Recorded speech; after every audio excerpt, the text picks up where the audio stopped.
네, 오늘 하나님 주시는 말씀 보겠습니다. 요한일서 2장 1절에서 6절까지의 말씀입니다. 요한일서 2장 1절에서 6절까지의 말씀 제가 읽겠습니다.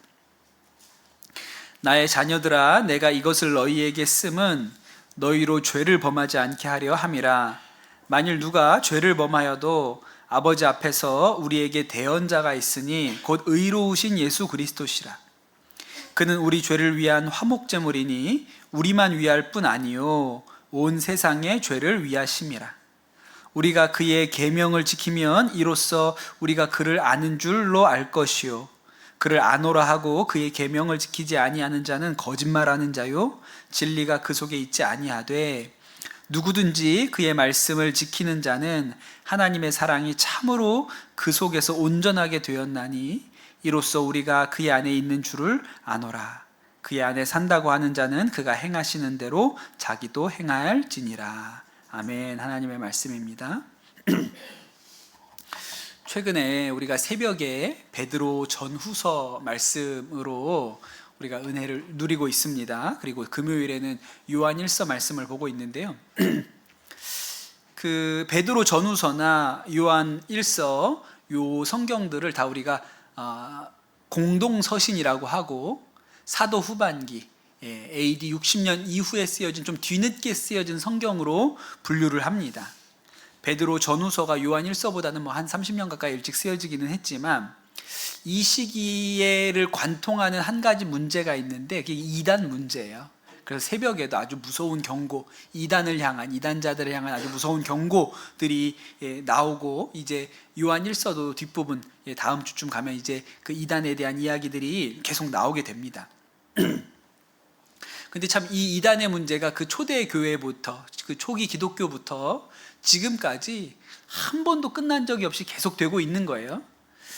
지금도 비슷하죠. 우리가 기도도 했는데 오늘 이 말씀과 관련된 한 이단 이야기를 좀 하면서 시작을 해야 될 것 같습니다. 오늘 말씀과 관련된 이단이 어떤 데가 있냐면 구원파라는 이단이 있습니다. 구원파는 좀 독특해요. 구원파는 그 한국의 자생적인 이단입니다. 그 이름도 되게 독특하거든요. 딕욕이라는 이름이 딕욕이에요. 딕욕.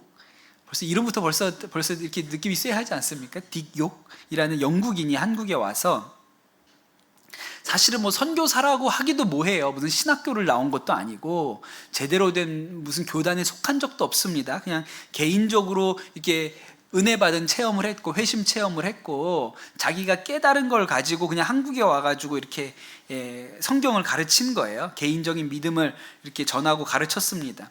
그 디교기라는 사람이 한국에 와서 일기생으로 성경 공부를 한 사람이 권신찬, 유병언, 박옥수 이런 사람이에요.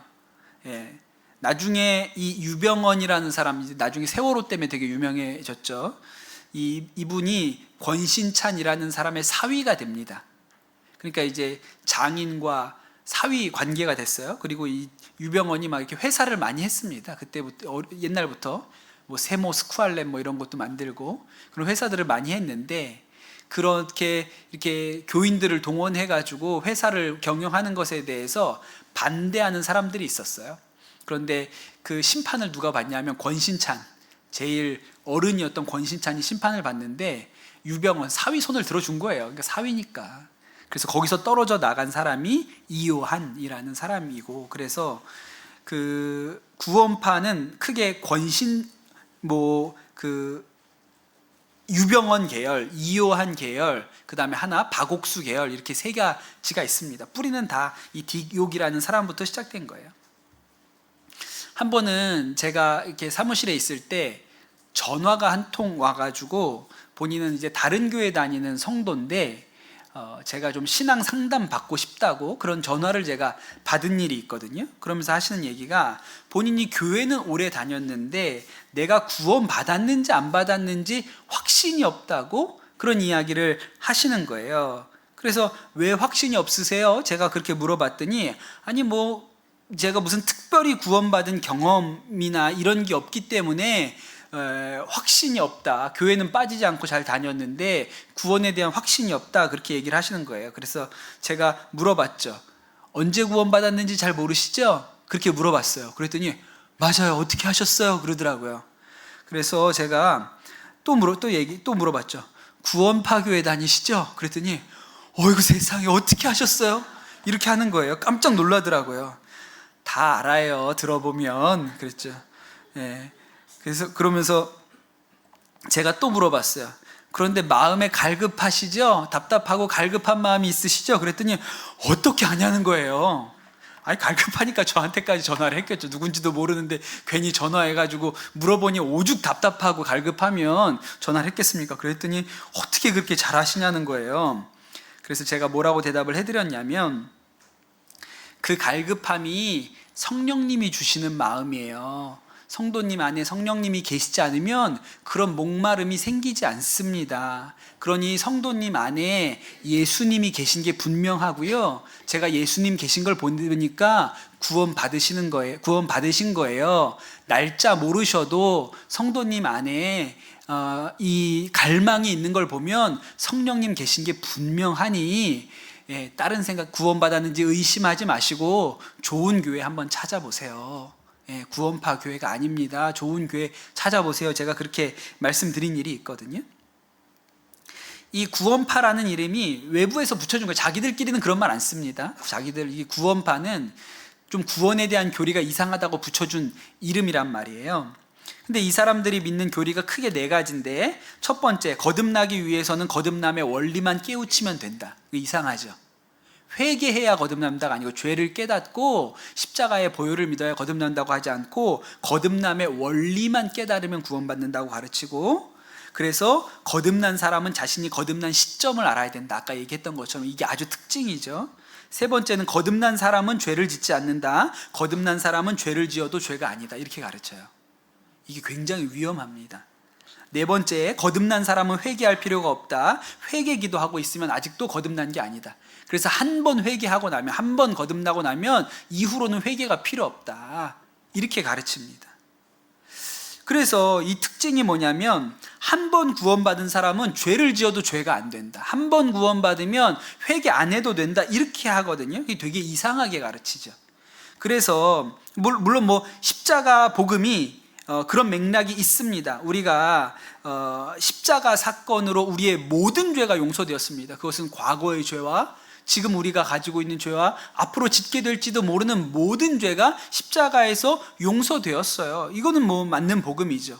그런데 여기에 복음에 악용될 위험이 있는 거예요. 어떤 악용될 위험이 있어요? 이제 나는 예수 믿고 구원받았으니 마음대로 죄 지어도 되겠다. 이거는 복음의 바른 이해가 아니라 악용하는 거죠.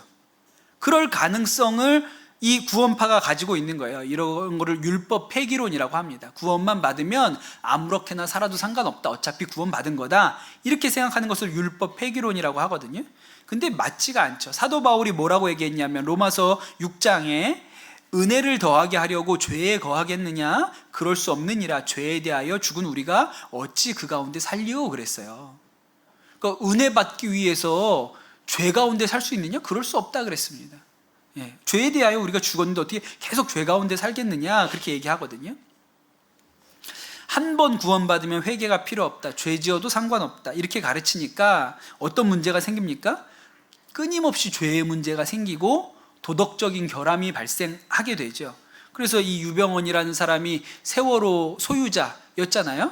그래가지고 그 배 관리, 돈 버는 것만 생각하고 배 관리 똑바로 하지 않아서 이제 그런 사고가 일어나는 일에 출발점이 되었고, 또 그 전에 거기도 이제 유병원 계열에서 일어난 일 중에 집단 자살, 오대양 집단 자살 사건 같은 일도 거기서 일어나죠.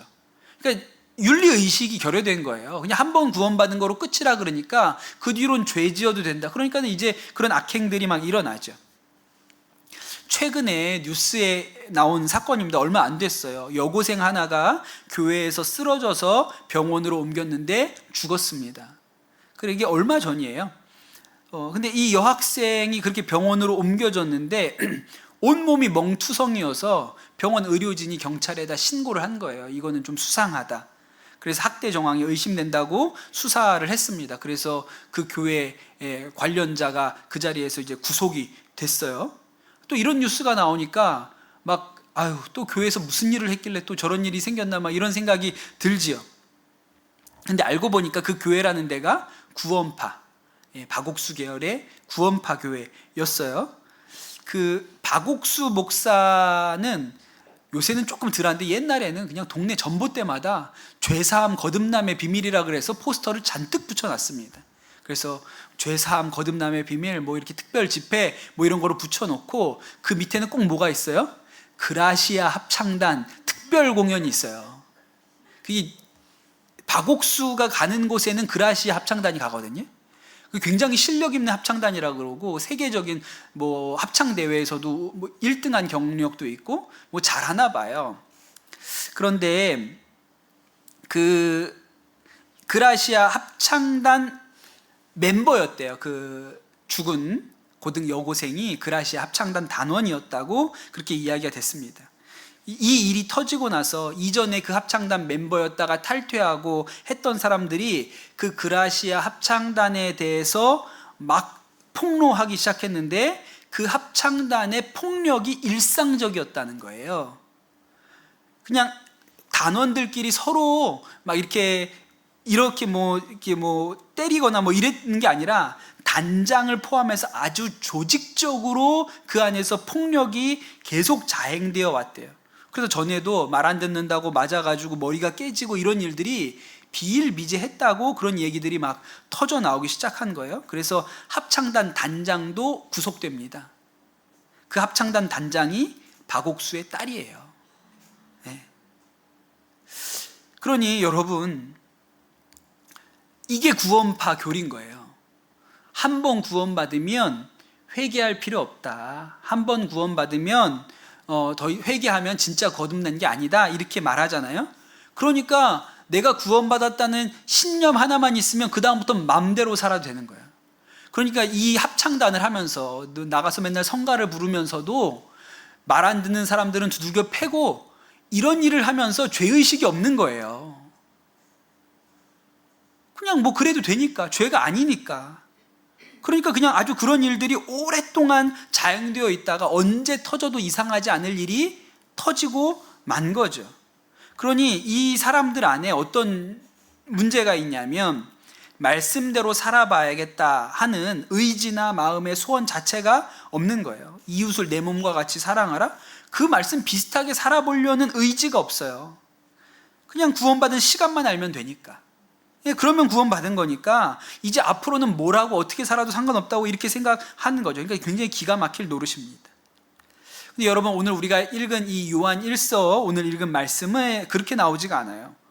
예수 믿었으니 이제 어떤 죄도 다 용서된다, 어떤 죄를 지어도 상관없다, 그렇지 않습니다. 1절에 보면 뭐라고 나오냐면 나의 자녀들아 내가 이것을 너희에게 씀은 너희로 죄를 범하지 않게 하려 함이라 그랬어요. 요한이 자신과 함께하는 이 제자들에게 어떤 삶을 보여주고 싶냐면 죄를 범하지 않는 삶을 그들에게 보여주고 싶어요. 그들이 살게 하고 싶어요.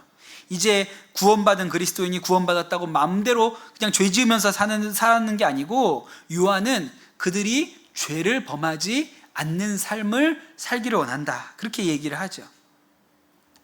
우리가 지난주에 요한 1서 그 1장 이야기를 하면서 요한이 이 편지를 받는 제자들에게 자신이 경험한 것처럼 그 예수님과 사귐이 있으면 좋겠다, 너네들도 예수님과 사귐이 있으면 좋겠다, 그렇게 얘기를 하고 예수님과 사귐을 얻기 위해서 해야 될 첫 번째 일이 빛 가운데 나아가는 일이다, 그렇게 가르쳐 주지 않았습니까?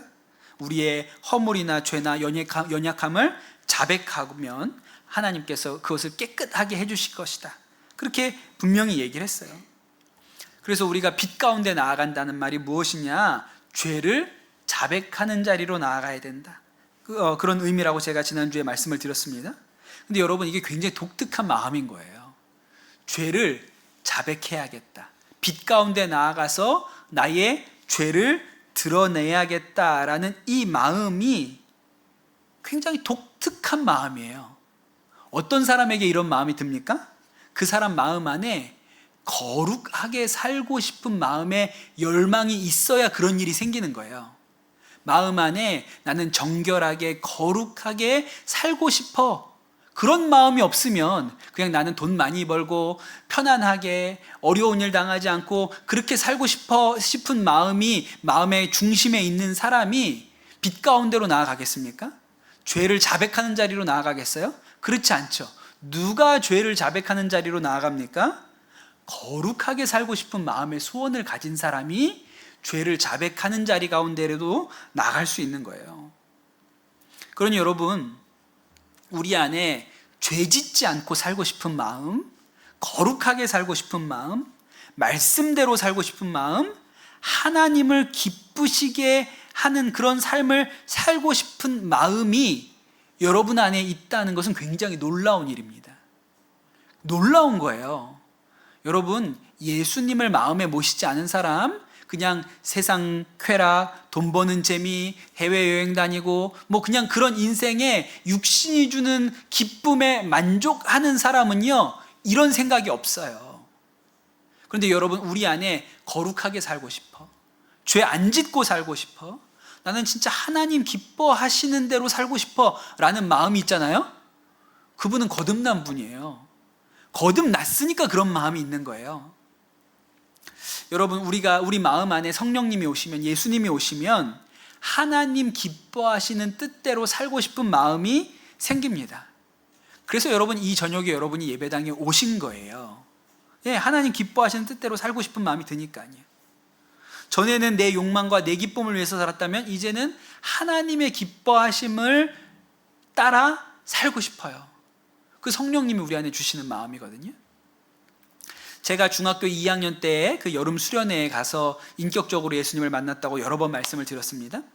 뭐 사실 그러나 그때는 제가 거듭난 줄도 몰랐고 그냥 수련회 가서 은혜 받았다, 그냥 그렇게만 생각을 했죠. 그런데 지금 돌이켜서 생각해 보면 그 시점 전후로 저에게 굉장한 변화가 있었어요.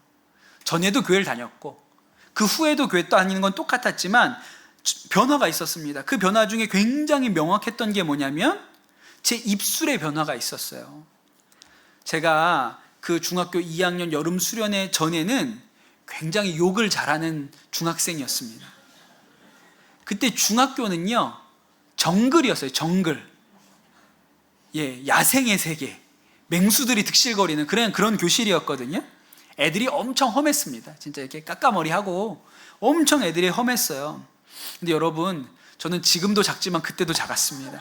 그 조그맣고 힘도 없는 애가 그 정글, 밀림 같은 교실에서 나 자신을 보호하는 유일한 방법이 뭘까요? 말을 세게 하는 거예요. 욕을 많이 해가서 내가 센 사람처럼 보이는 거예요. 욕을 찰지게 했어요. 지난번 우리 청소년들 그 리트릿을 갔다 왔어요. 1박 2일 동안 갔다 왔는데 거기에 소위 노는 여중생들이 몇 명이 같이 갔습니다. 요 동네 사는 애들이 친구가 있어가지고 몇 명이 따라왔어요. 근데 얼마나 서슴지 않고 욕을 그렇게 잘하는지, 우리 선생님들 있는데도 뭐 어른들이 있어도 전혀 개의치 않고 온갖 쌍욕들을 막 서로 막 주고받아요. 부끄러운 줄도 모르고 그냥 막 하는 거예요. 그 아이들은요, 그게 죄인 줄도 모르고 그게 이렇게 되게 교양 없는 건 줄도 모르고 그런 생각 자체가 없는 거예요. 여러분, 우리 교회 다니는 애들, 걔네들은 욕을 안 할 것 같습니까? 우리 교회 중학생들이 욕 안 할 것 같아요? 학교 가면 똑같이 합니다. 단 그 아이들의 차이는 교회에 와서 혹은 어른들 앞에서는 안 한다는 거예요.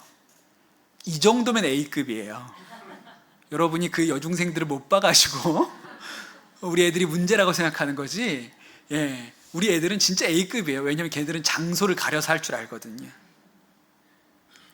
근데 제가 진짜 어디서 저런 애들이 왔냐, 제가 이렇게 속으로 생각하는데 가만 생각해 보니까 제가 꼭 그러고 다녔던 거예요. 중학교 때 저도 그렇게 욕하고 다녔던 거예요. 놀랄 일도 아닌 거죠. 그런데 그 여름에 제가 예수님을 마음에 영접하고 정말 인격적으로 만나고 예수님, 내가 내 죄 때문에 예수님께서 십자가에 달리셨구나, 이것이 믿어진 그 여름이 지나면서 변화가 시작됐어요. 욕은 여전히 학교 가서 하는데 욕을 하면서 마음이 불편해지기 시작한 거예요. 계속 이렇게 하면 안 될 것 같은데 이런 생각이 든 거죠. 그리고 제 생각에 한 6개월 정도가 채 지나지 않아서 아예 욕을 안 하게 됐습니다. 더 이상 이렇게 하면 안 되겠다 이렇게 생각을 하게 된 거죠. 그런데 그때는 그 일을 설명할 줄을 모르는 거예요.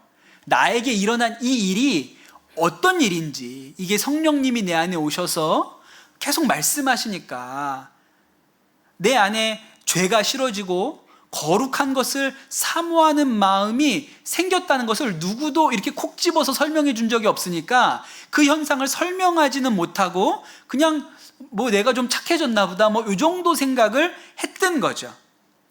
그런데 여러분, 그때 저에게 일어났던 일이 뭡니까? 제 삶에 말씀대로 되어가는 일이 생기기 시작한 거예요. 왜냐하면 야고보서 말씀에 이렇게 있죠. 한 입에서 찬송과 저주가 나오는도다. 이것이 마땅하지 아니하니라 샘이 한 구멍으로 어찌 단물과 쓴물을 내야겠느냐. 이 말씀이 제 삶에 이루어지는 거예요. 욕과 찬양이 한 입에서 나올 수 없지. 그래서 제 삶이 그렇게 변화됩니다. 그러니 여러분, 우리 안에 성령님이 오시면 우리 안에 자연스럽게 어떻게 하면 하나님을 기쁘시게 하는 삶을 살 수 있을까라는 생각이 생기죠. 예. 그런 죄를 지으면서도 여전히 괜찮아, 나는 괜찮아 이렇게 생각하는 건 성령님의 역사가 아니에요. 성령님이 우리 안에 오시면 죄를 미워하고 거룩하게 살고 싶은 마음의 생각들이 일어나는 거죠. 데니스 저니건이라는 찬양 사역자가 있습니다. 우리가 잘 아는 약할 때 강함 되시네, 이 찬양을 만드신 분이에요. 지금은 환갑을 훌쩍 넘기신 분입니다. 이분의 삶이 영화로도 만들어졌거든요. Sing Over Me라는 영화로 또 만들어졌어요. 물론 본 사람은 거의 없습니다만 그런 영화도 있어요. 왜 이분의 삶이 영화로 만들어졌냐면 이분이 동성애자였기 때문에 그래요. 이분이 교회에 열심히 다녔고 또 찬양의 은사가 있고 달란트가 있어서 찬양하는 일, 찬양 사역자로 살았는데 사실은 동성애자였어요. 어떤 때는 숨기고 살았고 또 나중에는 그냥 그 동성애의 그 유혹으로부터 벗어날 수가 없었기 때문에 자포자기하는 심정으로 살기도 했습니다. 그리고 뭐 미국 분위기가 그렇잖아요. 뭐 동성애자도 예수 믿을 수 있어 이렇게 생각하는 분위기니까 그냥 그렇게 타협하고 살았어요. 찬양 사역도 계속했습니다.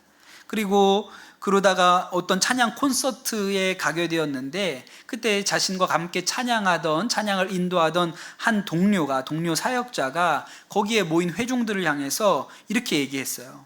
여기 있는 사람 중에 한 사람이 마음속에 숨기고 있는 것이 있다고 하나님이 저에게 마음을 주십니다. 하나님께서 당신이 숨기고 있는 그것을 보고 계십니다. 그럼에도 불구하고 하나님은 여전히 당신을 사랑하십니다 라고 그냥 이렇게 말을 한 거죠. 멘트를 한 거예요. 그런데 그 말이 그날 나한테 하시는 하나님의 말씀으로 정확하게 이 데니스 저니건에게 들렸습니다.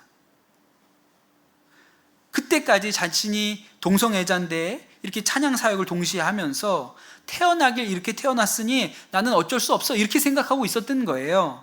그런데 그 말이 자신의 심장에 콱 박히는 순간에 이 내가 가지고 있는 이 동성애라는 것이 죄구나, 이게 예수님을 십자가에 못 박는 죄구나 이렇게 깨달아졌다는 거예요. 그런데 하나님께서 그럼에도 불구하고 나를 사랑하신다고 하셨는데 그 하나님의 사랑이 결코 나를 이 상태로 내버려 두지 않으시겠구나. 그냥 너는 동성애자로 태어났으니까 나는 동성애자인 너 그대로 사랑해가 아니고 하나님께서 나를 그냥 이 상태로 두시지 않겠다. 그런 생각이 들었다는 거예요. 그러니까 마음에 이 거룩함을 사모하는 마음이 이렇게 일어나기 시작한 거죠. 그리고 그 마음이 들기는 했지만 하루아침에 그 죄의 소욕이 사라진 건 아니라고 그렇게 고백을 했습니다. 계속 하나님 앞에 서는 시간이 필요했어요. 그때 자신이 내가 거룩함을 사모하는 마음, 또 옛날에 죄의 소욕에 대한 마음이 막 싸우는 일들이 계속 심령 안에서 벌어진 거죠. 그때 쓴 찬양이 약할 때 강함 되시네라는 거예요. 아직 내 안에 이 동성의 소욕이, 이 육신의 정욕이 남아 있어요. 그런데 또 한편에서는 마음 안에 거룩한 마음이 있는 거예요. 이게 죄야. 계속 이렇게 살 수는 없어. 이런 거룩한 마음이 일어나는 거예요. 그러니까 그렇게 생각하고 보면 이 찬양 가사가 확 들어오죠. 약할 때 강함이 되신다는 게 뭔지가. 그리고 얼마 후에 멜린다라는 여인을 만나가지고 사랑에 빠지고 결혼을 하게 됩니다. 그리고 애를 몇 명을 낳는지 아세요? 9명을 낳습니다. 그럼 왜 동성애자로 산 거예요, 지금까지? 사람들이 나중에 이제 자기 이야기를 하면 자기의 가족 사진, 아내와 9명의 자녀 가족 사진을 보여주면서 뭐라고 얘기하냐면, 사탄이 나한테서 빼앗아 가려고 한 것이 무엇인지 여러분 눈으로 보십시오.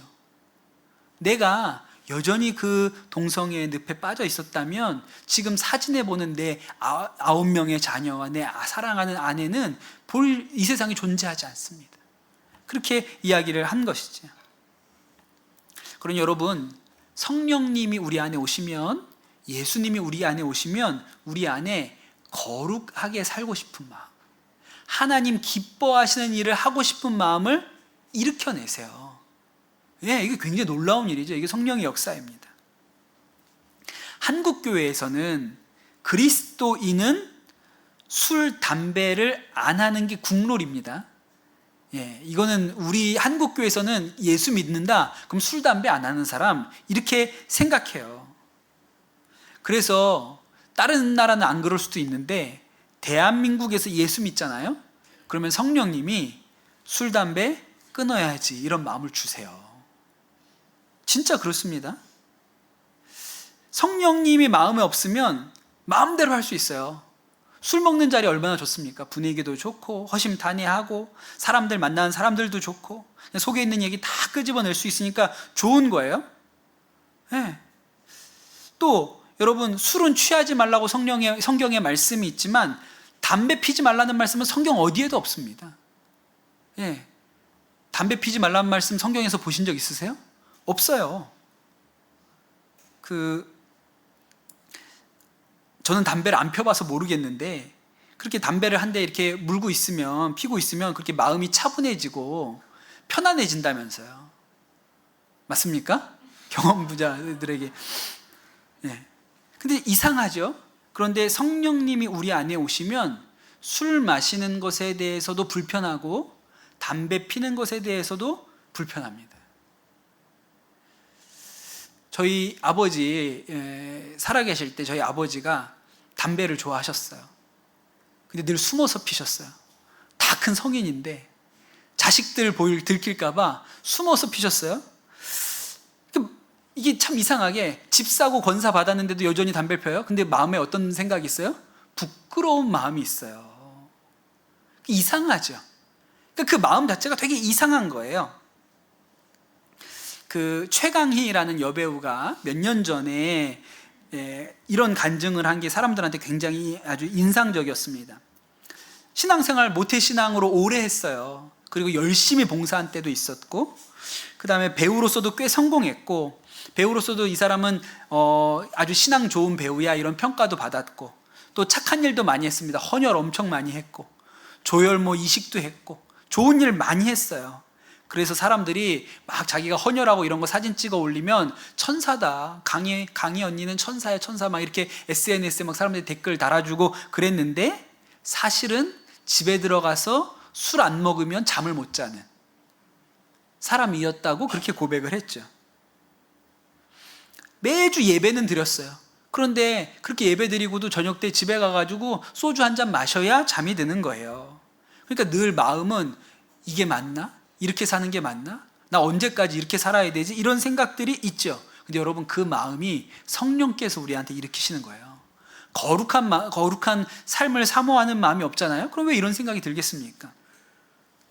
근데 어느 날 예배를 갔는데, 그때 통성기도를 하자 그랬는데, 그때 심령에서 하나님, 저 좀 살려주세요.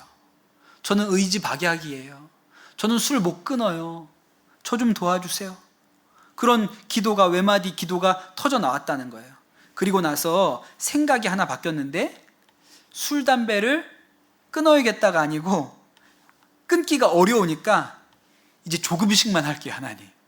도와주세요. 조금만 하도록 도와주세요. 그렇게 기도를 했고, 안 해도 될 것 같은 날은 안 하고 지나갈 수 있게 해주세요.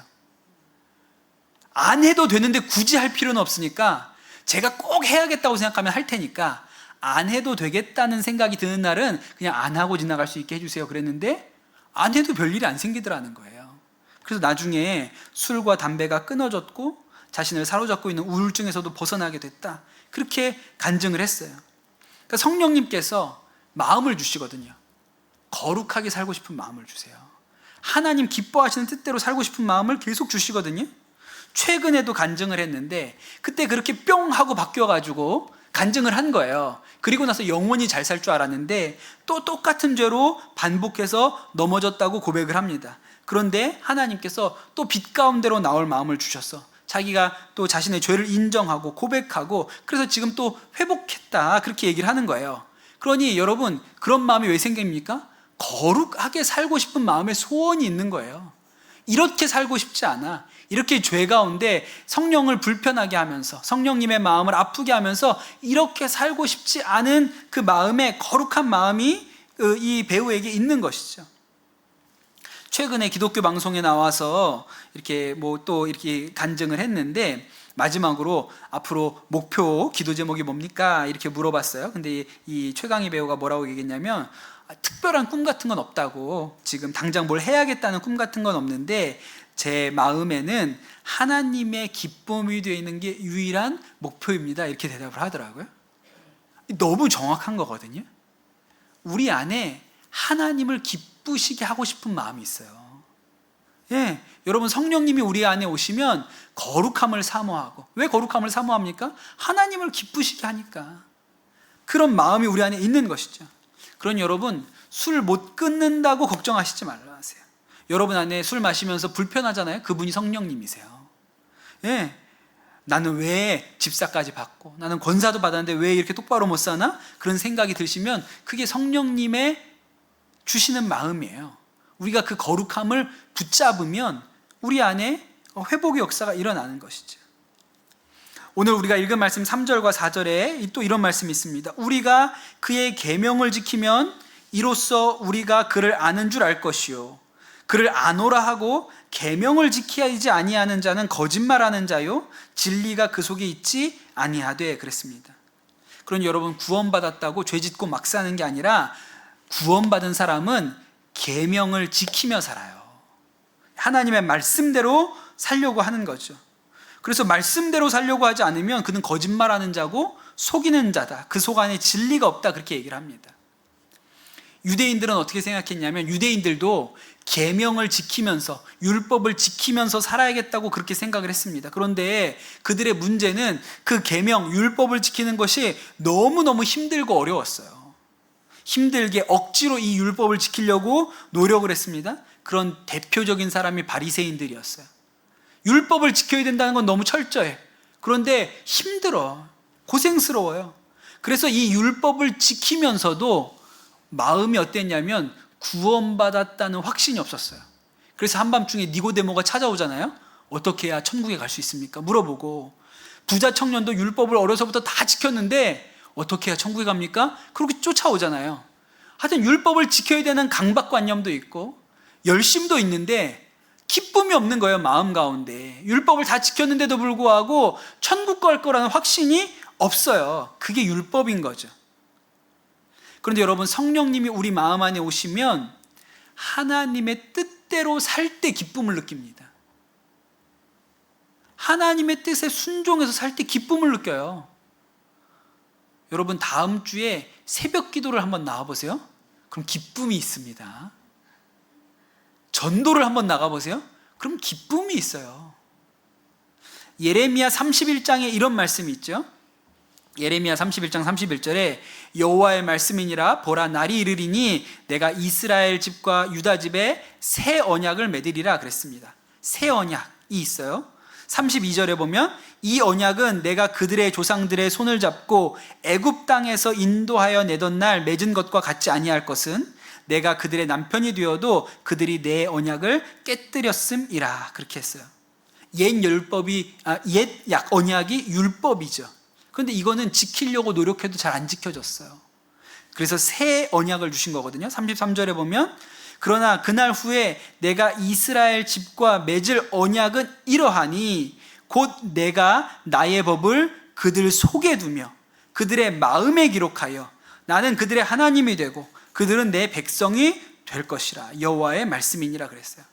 새 언약의 특징이 뭐냐면 그 하나님의 법이 마음속에 있다는 거예요. 마음속에 법이 있어요. 옛날에는 법이 밖에 있었어요. 십계명 돌판이 밖에 있었어요. 그래서 그거를 지키려고 하면 억지로 노력해야 지킬 수 있었습니다. 그런데 이제는 법이 어디에 있어요? 마음속에 있어요.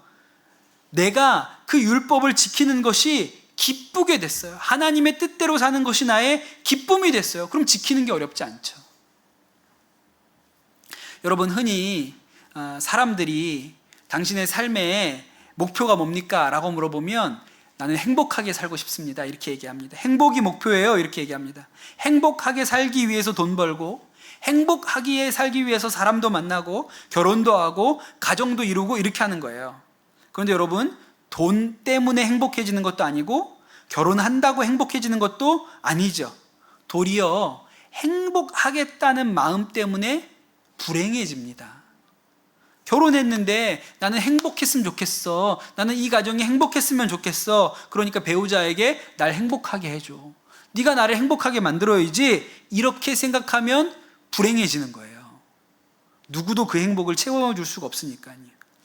그런데 여러분, 우리의 삶의 목표가 행복이 아니고 거룩이면, 하나님이 기뻐하시는 뜻대로 사는 것이 우리 삶의 목표가 되면요, 여러 가지가 달라집니다. 돈 없으면 불행하다고 생각하거든요. 근데 여러분, 우리 삶의 목표가 거룩이면 돈 없어서 불행한 게 아니고 거룩해집니다. 지난주에 말씀드린 조지 뮬러를 한번 생각해 보세요. 고아들이 300명이 고아원에 있습니다. 근데 당장 내일 이 아이들 먹일 음식이 없어요. 그럼 너무 안타깝죠. 답답하죠. 이게 해결되어야 되니까. 방법은 하나밖에 없어요. 조지 뮬러식의 방법은 그냥 하나님 앞에 나아가서 의지하고 신뢰하고 믿고 기다리는 것밖에 없습니다. 그러니 여러분, 조지 뮬러가 죄 지을 수 있을까요? 그러다 먹을 게 안 채워지면 어떡해요?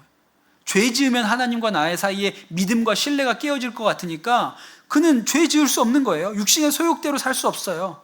그러니 조지 뮬러가 가진 게 없는 게 유익해요. 왜? 거룩하게 살게 해주니까. 돈이 없어서 거룩한 거예요. 그냥 돈이 주머니에 수북해서 언제든지 먹일 수 있어서 내 마음대로 사는 사람이 있을 수 있고요.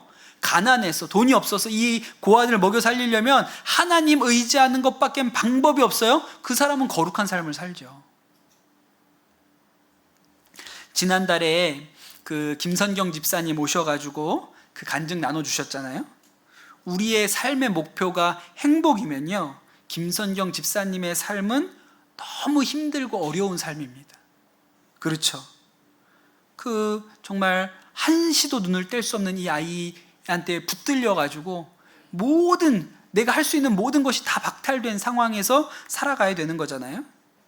그런데 삶의 목표가 행복이 아니고 거룩이면, 하나님 기뻐하시는 뜻대로 살아가는 것이면 그 삶이 복되고 감사한 삶이 됩니다. 아이의 연약함 때문에 하나님께 매달릴 수밖에 없고, 아이 때문에 집 밖으로 나갈 수가 없어서 하루 종일 그 아이 옆에서 오로지 살 길은 말씀과 기도와 찬양이에요. 그러니까 삶으로 보면 고통스럽고 고난의 삶이라고 할지 모르지만 그 삶을 통해서 하나님의 거룩한 뜻이 이루어지기 때문에 이 삶은 주 안에 있는 삶이 되는 거예요. 그 텔레비전 프로그램 중에 싱 어게인이라는 프로그램이 있죠. 이게 가수 지망생이었다가 이제 이렇게 유명해지지 않은 사람들이 다시 이렇게 도전하는 프로그램이지 않습니까? 거기에 25호 여자 가수가 나왔습니다. 근데 이분이 나와서 노래를 굉장히 잘했는데, 그 작년에 세상을 떠난 어머니를 떠올리면서 매 라운드마다 그렇게 무대에 서서 노래를 했다, 이런 고백을 했어요. 그리고 이분이 아주 노래를 멋있게 잘했는데, 임재범이라는 가수가 그 노래를 듣고 이렇게 심사평을 했습니다. 굉장히 인상적이었어요. 이렇게 얘기했어요. 뼛속 깊이 스며드는 고통이 노래하는 사람들한테는 또 다른 자산이 됩니다. 슬프고 고통스럽고 괴로운 시간들이지만 겪어보지 못한 사람은 표현해낼 수가 없습니다.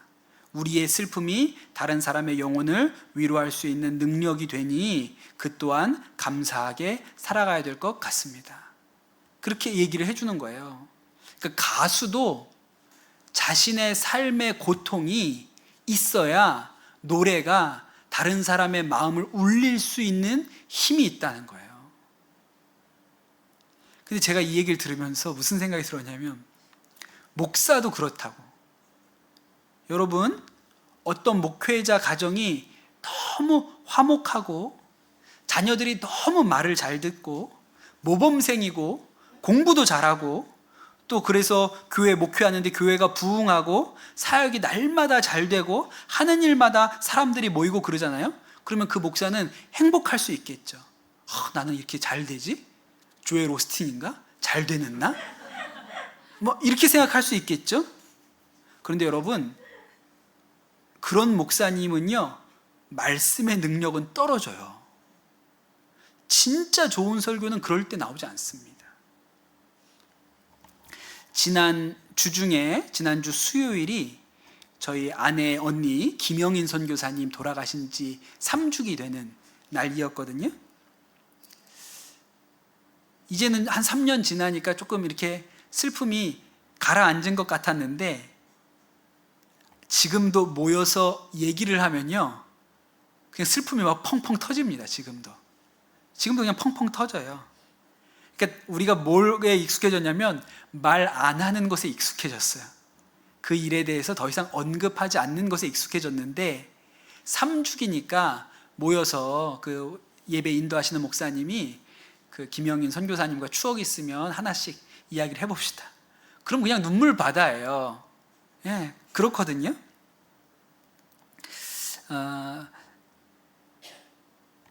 그리고 추억을 이야기하라고 하면 대부분 좋았던 얘기만 합니다. 그런데 사실 제가 이렇게 기억을 되돌이켜 보면 처형이, 이 김영인 선교사님이 한국에 들어와서 한 8개월 정도 투병하셨거든요. 근데 그 시간은 생각은 나는데 말은 안 해요. 너무 아파서 얘기하고 싶지가 않아요. 예, 정말 이렇게 어려웠던 시간이라 얘기하고 싶지가 않습니다. 그 겨울이었는데, 가끔 저희가 그 처형 투병하시는 곳에 가면, 그때는 이제 아내가 처형을 돌보고 이제 형님도 그렇고 애들도 그렇고 이렇게 좀 바람도 쐬고 기분도 전환을 시켜야 되니까, 저는 남편인 우리 김찬 선교사님하고 또 그 조카 둘하고 우리 애들 둘하고 데리고 찾아갈 때마다 놀러 다녔어요. 예, 애들도 좀 바람을 쐬고 늘 아픈 엄마랑 있으니까 기분 전환을 해야 되니까. 근데 문제는 그때가 코로나 때였거든요. 갈 데가 없었어요. 뭐죠? 애들 키즈 카페 이런 거 문 하나도 연대가 없고, 박물관도 연대가 없고. 그래서 하여튼 어딜 가긴 가야 되는데, 겨울에 어딜 가긴 가야 되는데 갈 데가 없어서 뒤지다가 찾은 게 하나 있는데, 한강 유람선을 한다는 거예요. 그래서 그 겨울에 그 애들 넷 데리고 한강에 유람선을 타러 갔습니다. 갔는데 손님이 우리 6명이 전부예요. 딱 우리 6명밖에 없어요. 그 겨울에 누가 유람선을 타러 와요? 근데 딱 우리 6명만 있는 거예요. 그러니까 그 유람선 운영하는 회사도 미치겠는 거예요. 이 6명이 안 왔으면 배를 안 띄워도 되는데 이 6명이 와서 배를 운영을 해야 되는 거예요. 완전히 적자죠 뭐. 근데 무슨 생각이 나냐면, 그때 그 진짜 추운 겨울에 그 유람선을 타고 밑에도 안 들어가고 다 그 갑판 위에 있었거든요. 근데 그때 코끝에 스치던 그 찬바람이 지금도 마음에 이렇게 생생하거든요. 근데 이런 얘기는 거기 모여서는 안 해요. 아프니까 하기가 어렵습니다, 이런 얘기는. 근데 놀라운 것은, 제가 그때 썼던 설교문들을 보잖아요. 그럼 좀 뭔가 살아있어. 뭐가 살아있어요. 제가 그 어려운 시기를 보내고 그렇게 처형이 세상 떠나고 나서 교회에서 설교를 시켜서 설교를 한 편 했습니다. 어떻게 말과 달리기를 하겠느냐라는 설교를 했거든요. 그것 때문에 강남 선한목자교회가 있어요. 근데 제가 그 설교문을 지금 읽잖아요. 세상에 어떻게 이렇게 이런 설교를 했지? 제가 그런 생각이 들어요. 왜냐하면 설교도 행복해서 좋은 설교가 나오는 게 아니에요. 아픈 데서 길어내는 게 있거든요. 김병년 목사님, 유명하신 목사님이죠.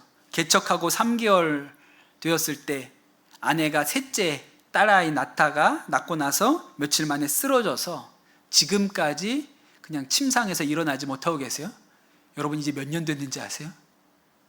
19년 됐습니다. 그 사모님 쓰러져서 일어나지 못한 지 19년 됐어요. 그때 태어난 막내, 엄마가 마지막으로 나온 이 막내가 이제 대학 갈 때가 됐다니까요. 그런데 그 고통을 이겨내면서 목회를 하죠. 그러니까 김병년 목사님 설교는 똑같은 얘기를 해도 좀 차원이 달라요. 사람들이 들을 때도 다르고요. 그러니 여러분 이 고통으로 인해서 사실은 더 거룩한 삶을 살게 되죠. 인생의 목표가 행복이에요? 그러면 김병년 목사님의 삶은 너무 안타깝고 박복한 삶이라고 할지 모르겠습니다. 그런데 이분이 그 아프신 사모님을 19년 동안 그렇게 간병하면서 사시잖아요. 거룩의 관점으로 보면 너무 좋은 일인 거예요. 더 주님의 거룩함을 사모하고 죄짓지 않고 정결하게 살 마음이 계속 부어지니까요. 이런 글을 하나 쓰셨습니다. 아내가 병상에 누운 후 8번째 맞이하는 생일이다. 결혼하여 건강하게 8년을 살았고 아픈 가운데 8년을 보냈다. 그게 진짜 옛날 얘기죠. 벌써 그 후로 10년이 또 지난 거예요. 지금껏 건강하게 살아온 시간보다 더 긴 결혼 생활이 아픔 속에서 오늘도 시작된다. 오늘부터 시작하는 새로운 삶, 아픔이 길어지지만 사랑도 커진다. 아내의 질병보다 나를 더 힘들게 한 건 앞일에 대한 두려움이었다. 지난 일에 대한 뼈아픈 회한도 미래에 대한 두려움에 비할 바가 아니다. 고통은 수시로 두려움의 광풍을 몰고 왔다. 내일도 똑같은 고통을 겪으며 살 수 있는가? 두려움은 고통을 견디기 어렵게 했고 내 속에 분노와 원망을 자라게 하여 주변 사람들에게 폭탄을 터뜨리게 했다. 그런데 사랑이 내 속의 두려움을 몰아냈다. 오늘 아내를 사랑하고 지금 필요한 일을 하고 당장 할 일을 감당함으로 두려움을 내쫓기 시작했다. 두려움은 사랑을 가장 싫어한다. 사랑 안에 두려움이 없고 온전한 사랑이 두려움을 내어 쫓나니 그래서 사랑은 언제나 현재형이다. 사랑이 자랄 때 두려움은 사라진다. 그런 글을 쓰셨어요. 여러분, 성령님께서 우리 가운데 오시면 거룩함을 사모하는 마음을 일으켜내십니다. 주님 기뻐하시는 뜻대로 살고 싶은 마음의 열망이 우리 안에 일어나게 하세요. 그 성령님께서 일으키시는 마음에 귀를 기울여야 돼요. 그러면 두 마음이 있지만 그 안에 성령께서 우리 가운데 일으키시려는 거룩함 가운데로 살아갈 수 있습니다. 그래서 오늘 말씀 5절에 뭐라고 나오냐면 누구든지 그의 말씀을 지키는 자는 하나님의 사랑이 참으로 그 속에서 온전하게 되나니 그랬어요. 말씀을 지키는 자는 하나님의 사랑으로 온전하게 된다고 말씀에 기록을 하고 있습니다. 사랑하는 성도 여러분, 우리 안에 오신 성령님께서 거룩한 마음을 일으켜내세요. 거룩함을 사모하는 마음을 일으켜내세요. 여러분, 우리의 삶의 목표가 거룩하게 사는 것, 주님이 기뻐하시는 뜻대로 사는 것이 우리의 삶의 목표면 여러분, 고난이 불행이 아닙니다. 왜냐하면 고난을 통해서 우리가 더 그 거룩함을 사모하는 마음이 커지거든요. 거룩하게 살아갈 믿음의 힘이 생기기 때문에 그래요. 여러분, 성령께서 우리 안에 하시는 이 거룩함에 대한 도전에 잘 귀 기울이시고 순종하시는 은혜가 있게 되시기를 축복합니다. 우리 같이 찬양하고 기도하겠습니다.